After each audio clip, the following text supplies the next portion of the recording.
Hi, my name is Alice Rodriguez, and this is my story. As I was getting ready for this, I always ask God to take over and give me the right things to say. And I'm going back to Amazing Grace. That's all. When I think of, I'm already going to start crying, but just His grace, what He's given me from. He's just given me unmerited grace. The favor of God, grace. The song Amazing Grace means so much to me because that's what He has favored me with His amazing grace. Every time I say those words, it is a sweet sound that He saved a wretch like me. I once was lost. Starting when I was 15 years old, I was very weak for temptation. Temptation was nothing that I rejected. It was thrown at me at a very young age, and there was 8 of us, and I was number 5 of children to Sam and Francis Rodriguez. And out of the 8 of us, I was the only one that my father said gave him all the gray hair out of 8 of us. Everybody else, he told them if they graduated from high school, he would help them, bless them with a car, and every 1 of my siblings did it except me. So I gave them their gray hairs all right, and I started with heroin when I was 15. I was introduced to it, and like I said, temptation was something I just jumped into, and I started with a heroin addiction, which I had no idea that was an addiction. I just knew everybody was doing it, and I wanted to be with like everybody, and I put my arm out, and somebody injected me with the stuff, and from 15 to 38, I struggled with that, from 15 years old to 38. I got married when I was 18, and I had 2 children from my first marriage, 2 boys. And I had raised them pretty much to be gangsters. I wanted them to one on this side, and I wanted one on this side. And I pretty much succeeded in that as my addiction got stronger and harder, and I got meaner and uglier. I started dealing drugs. I started living with drug dealers. Everything that I did, it was to make the devil happy. That's what I did. I was living everything.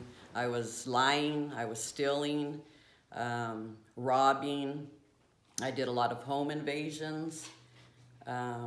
When somebody did me wrong, crossed me, I would go to my 2 sons, and I would knock on a door. I would have my boys go beat them up, and just a lot of awful things. So all of this going on, my parents didn't know what to do with me. They spent thousands of dollars on rehab treatments that I never finished. As the minute that I started feeling withdrawals, I left. My mother and father could never get the money back because that was what the deal was. So thousands and thousands they spent. And this is what I wrote on. My mom and dad reached out to expensive treatment centers. After spending thousands, my mother literally fell on her knees and just started praying. 8 o'clock a.m. weekly service for years. It started with my mom and my neighbor, Mom Jessie.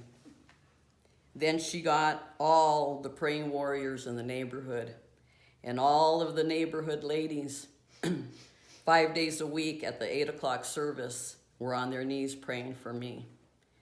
I was in prison 4 or 5 times, and they were still praying. I mean, they never stopped praying for me. Still praying. Yeah.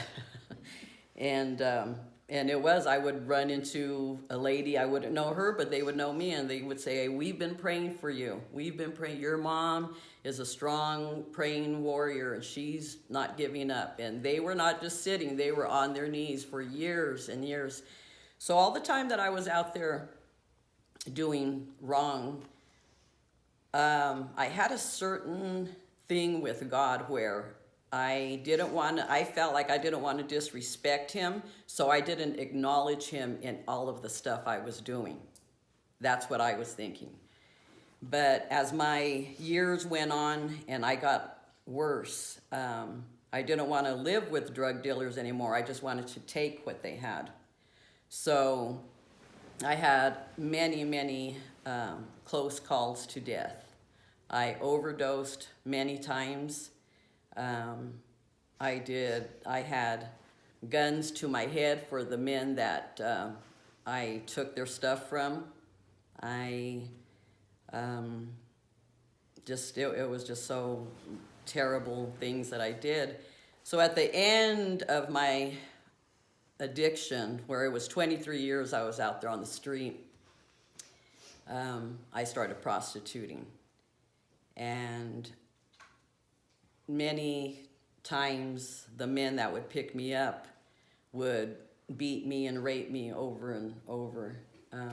I remember one time I got picked up and I went to Jamara Vineyards in the vineyard there, and I really thought I was going to die this time. He jumped on top of me, just started choking me and beating me and telling me that he was going to bury me out there like the others.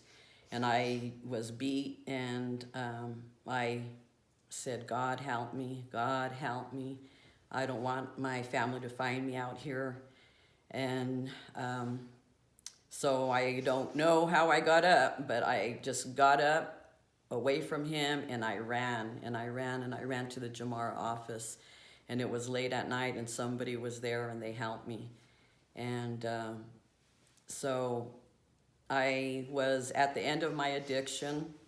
In 1994, my nephew got killed. And my son was there at a party, and my son took the gun from the guy that killed my nephew, and my son killed the guy that killed my nephew. So I lost my son to the prison, and my other son he had kind of started trying to turn his life around, and he was living in Hawaii with my ex-husband. So he was getting training for a cook. So I was all alone. I had stole so many times from my parents that I could not, from anybody in my family, nobody wanted me around. If I was around my family, everybody had to have their purses around them, because if somebody had their purse there on the floor or wherever, believe me, I would get it, and I would take whatever I could. If I felt a wallet, I would take it. So my family knew already, so as soon as they saw me coming, they would go and get their purses or whatever was of value to them to hide. So I was literally on the street. I was homeless. I was sleeping in strange benches, parks, and I was just homeless. And I was prostituting more than ever. And when I started prostituting, I felt that was like the lowest that I could go. So I was a really mean, ugly person. Nobody wanted to be around me, not even the street people. So I was by myself a lot. So my arms, my addiction from the needle was so bad that my veins gave up on me. And I just started putting the needle wherever I could. I didn't go for a vein anymore. I just started putting the needle wherever, my neck, anywhere. I have scars on my legs. And just to let you ladies know how bad my addiction was, and I hardly ever do this, but God's telling me you have to reveal how bad. Jesse has never even seen, but my arms are, this is from addiction. This goes all the way up in both arms. And as it goes to my elbows up, it's even worse, because I was just injecting like this. My arms, and this isn't a typical heroin addict's arms. I have worse arms than anybody. And at the end of my addiction, my arms, all of this was open, bleeding, oozing, abscess sores. And I was sick from poisoning, but I didn't know it. So I was just at the end of my addiction. I wanted to die. And I couldn't overdose because my body was like a sprinkler system.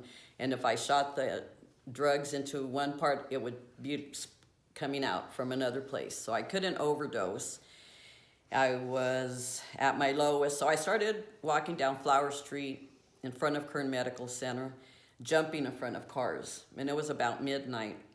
And I feel now that it was me and God and nobody else. And I was mad, and I was saying, if this is all my life is, take me now. And I would jump in front of a car, and I would just close my eyes, and they would swerve and honk and yell at me.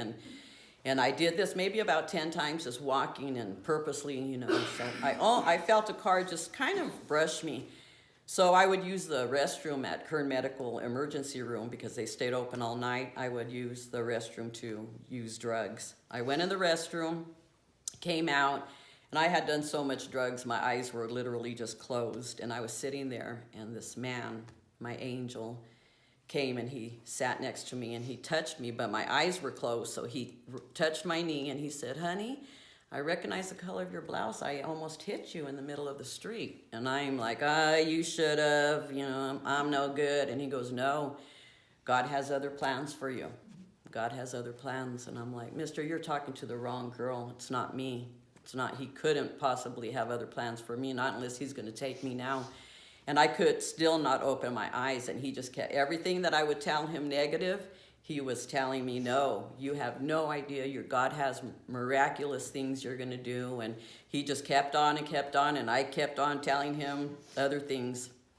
I finally, because he was so persistent, I opened my eyes and I saw these sky blue eyes, this silver hair, and these rosy cheeks. And I said, who are you? And he goes, I'm the man that's going to save you. And I go, well, what do you want? And he goes, what do you want? And I go, I'm tired. I've been sleeping in streets. I'm tired. And he took me to Tehachapi that night. He drove me to a women's home. And he dropped me off there and told me, you're going to be taken care of here. But I woke up in the morning and hitchhiked back to Bakersfield. And he heard that I had left. And later in that evening, he found me on Union prostituting, and he just pulled up. I didn't even know who it was. Just a car pulled up. I jumped in, and it was him. And I go, what are you doing? And he goes, what happened? He goes, and the same thing he asked me, what can I do for you? And I said, look, I'm a prostitute. If you don't want business with me, you're wasting your time and you're wasting mine. And he said, what can I do for you? And I said, I just told him again, I'm tired. I'm just so tired. And he took me to his house, and I'm thinking in my ugly mind that we're going to do something there. And this man, he just took me to his house and didn't say anything. And he fed me, and he showed me where I could sleep, and I slept for 3 weeks. And I have an addiction, and that's just the first miracle right there, because I couldn't go 2 hours without injecting. So it was 3 weeks when I woke up. I came to my senses a little bit. He wasn't there, but I found script books, Bibles laying in every room I went to. There was scriptures written out, posted on things, and I was just like, and I saw pictures of him with like his wife and family, and I just had the whole place to myself, and I was looking, and so he came, and I asked him who he was and why do you have me here? Why? And he's like, well, I got a call the night I found you. I was asleep, and he goes, and I'm a pastor. And he said, and somebody said, somebody is dying and needs your help. And they told him where, and he went, and he said, and I found you. There was nobody else from his church that had called him. And he said, and I found you. You're the only one that was. And then he said, and you were, I was telling him that I wanted to die. And he goes, and, you know, so I really feel like God told me to come and help you. So he said he said, I'm going to do what I feel. And he never pushed God on me, but he would always leave all these things, you know, and I would want to read what he was, you know, left open, and it would always touch me. And so this was my man, my angel. So I have my addiction was, like I said, it was 23 years long, and in 1998 is when he came into my life. And I'm going to say his name just in case anybody were to know him, because let me just tell you, in 1998 is when I stopped drugs. That's when he came into my life, and I just stopped. God came into my life. I have 20 years clean today. Going back to the Amazing Grace song, it's like in 1998, going back to the song, but now I'm found. Amen. I was blind, but now I see. And what I see now, ladies and pastor, is why I was saved, why God put favor on me, because I can go down Flower Street now. I can go by all of the places that I would be on the street, and I see 60-year-old women that I was with still in the same spot, 60 years old now. I stopped at 38, and I have 20 years clean, but they are still there. And I'm like, at first I used to be like, why, God? Why me? Why? You know, well, because I was the worst. I feel like a Saul and a Paul, you know, I was the worst of it. Now, you know, once past, okay, so the pastor's name is Pastor Jim Foreman, Pastor James Foreman. He was pastor of Grace Assembly of God. It's the church he built was the old Larson's dairy place over on Larson Lane. That was his church. And he was finished building it when I came into his life. And he's now in heaven, but he surely was my angel. And so the 20 years that I have drug-free, my first 5 years of the 20, I did physically, I had to heal physically. So 5 years, I stayed indoors, would just read what the pastor would leave or laying around. I really was still just sick-minded and physically sick. I was getting healed for my arms. The nurses and doctor told me if I didn't come in at the time that I did, I would have lost my arms. They were so infected and bad and oozing, and so they were happy that I made it, and they were able to save my arms. And so then the next 10 years, I started reading the Bible, and I didn't like people. I didn't like being around a big crowd. I didn't care about, so I go, okay, God, I just started talking, okay, God, you saved me from that. I know you have to have a plan. So what is it? And I found you need to be around. He likes a lot of people praising him together. He just doesn't want me in one corner praising him. He wants, you know, but so I go, okay.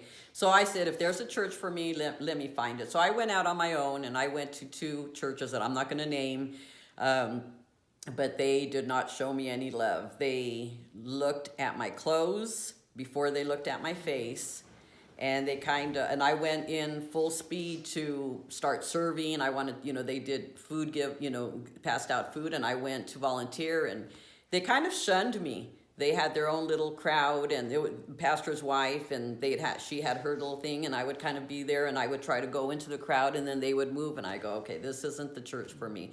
Then I went to another church and kind of did the same thing. So I said, okay, God, you find me the church. If there's a church that I'm gonna be welcomed, and you find it, I'm done. I'm done. So my older sister came from Los Angeles, and my father was alive at the time. This is in 2013. And God was setting me up for something big in 2013. My older sister came down and she said, we used to take turns taking care of my 88-year-old father that was stubborn and wanted to live by himself, but we would still take care of him every day, me and my sister Lupe. So my older sister came down from Los Angeles and said, I'm gonna give everybody a month off, and I'm gonna stay the whole month of July with Dad. And we're like, okay. She goes, but I have to go to church. And so me and my sister Lupe were like, well, when you go to church, what church do you go to? And she goes, well, I went to Canyon Hills a few times. And we're like, okay, we'll go to Canyon Hills. So just to accompany my sister, we started going. In July, all of July, I went to Canyon, and I'm like, hey, I kind of like this church. So by the end of July, my sister went back home, and I told my sister Lupe, just because Marie, my sister, went home, I still want to go to Canyon. And she goes, let's go. So we kept on going. So that's July. So August, September, October, me and my sister were attending. And in October, my sister that I was attending with, she passed away October 8th. So left my dad and me and my family. And she was a big person in our family. So that was a big thing in our, for me. That was my best friend. So then we did her service. We clung to my dad because that was his special one. And after everybody left, after 12 days that my sister Lupe had passed, and everybody went back to their lives, one morning I get a call from my neighbor Jessie, and she said, something's not right. Your dad's light, neighbor's been here all our life, so she knows what lights are supposed to be on and when. And she goes, your dad hasn't turned off this light. And that's not like him. And so I was doing something. I go, okay, I'll be there. Well, by the time I drove up, she was outside. So I didn't have my key to the house. So we started knocking, and another neighbor came, and he climbs up on this thing, and he says, yeah, I see your dad sitting on the chair, on his lounge chair. So he went ahead and went through the window, and my dad had passed in his lounge chair. And yeah, she knew. So Jessie was there with me, and we got in, and I just lost it. When the paramedics drove up, I was outside. I had fainted for the first time in my life, screaming because I was just screaming.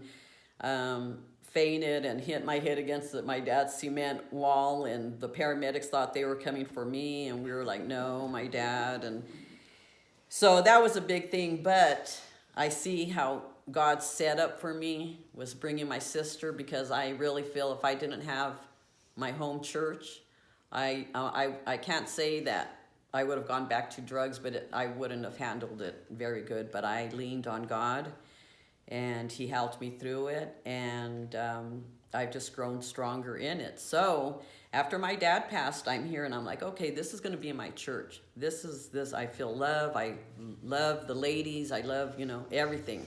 So I go up to Pastor Wendell, after a prayer call, and Pastor Wendell and his wife, everybody's out in the sanctuary. So I get Pastor Wendell's attention. I said, I'm going to start coming here. This is my home church. I love it. But let me tell you a little bit about my life. So I gave him a real quick testimony. And I never told Pastor Wendell my angel's name. I said, there was a man that saved me, and I never even said I said he was a pastor, but I never said the name. And then I said the sky blue eyes, and I told him everything what I told you, but really quick. And he turns around and says, by the way, was that Pastor James Foreman? And my knees just went weak. I go, wait a minute. And then Linda, pastor's wife, turns and she goes, Pastor James Foreman, I haven't heard that name for years. And I'm just got chills and I'm shaking. I'm like, wait a minute, wait. I never said his name. How do you know that, so this is, I could just feel God's glory shining on me. And I said, how do you know this? How do you know him? And I go, no, how did you even know that it was him? He goes, well, the sky blue eyes, the silver hair, and the rosy cheeks got my attention. And I go, but how do you know him? And he goes, he used to be our pastor. He married me and Linda. the man, my angel. So I'm like, thank you, Jesus. This is the confirmation right here that this is definitely, if this angel, Pastor James, saved me from, and did special. I mean, this wasn't just him putting me in a home. He opened his home to me, and he knew where he picked me up from. He knew what I was. But God, and then for me to be here, and then for me to just completely open up my arms and I just like everything that God's doing for me now is where I should be, because what I lived,